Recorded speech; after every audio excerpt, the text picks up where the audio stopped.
My name is Tommy Grace. I live in a small village in California called Red Hollow.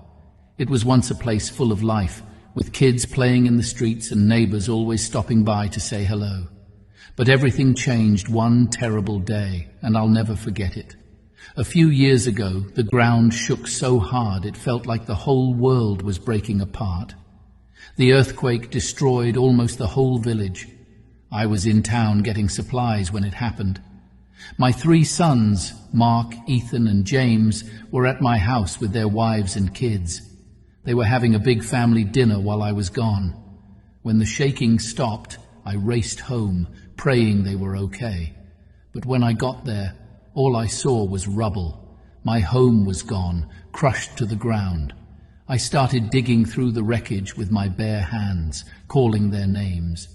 But I only found silence. Then I found them, my sons, their wives, and even my sweet little grandkids, lifeless under the ruins. That day, I lost everything. My family was my whole world, and now they were gone. I didn't know how to keep living. The days after the earthquake felt like a blur. The town was full of people crying, trying to rebuild, but I didn't care about any of it. I didn't want to be here anymore. One morning, I decided I couldn't take the pain any longer. I walked deep into the woods, far away from the village. I didn't want anyone to find me. I planned to end my life there where no one would see. But as I wandered, I heard a faint, sad sound. It was like a cry. I followed it and found a tiny monkey tied to a tree. He was skinny, dirty, and shivering with fear. His big brown eyes looked up at me, full of sadness. For a moment I forgot about my own pain. I couldn't leave him there like that. I untied him and carried him home.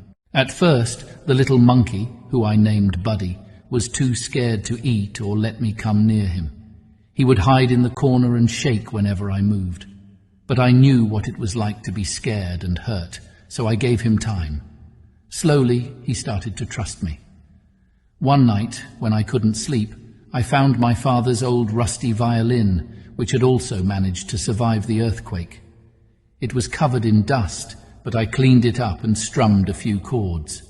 I hadn't played in years, but the sound brought back memories of happier times. Buddy came out of his corner and sat near me, tilting his head as if he was listening.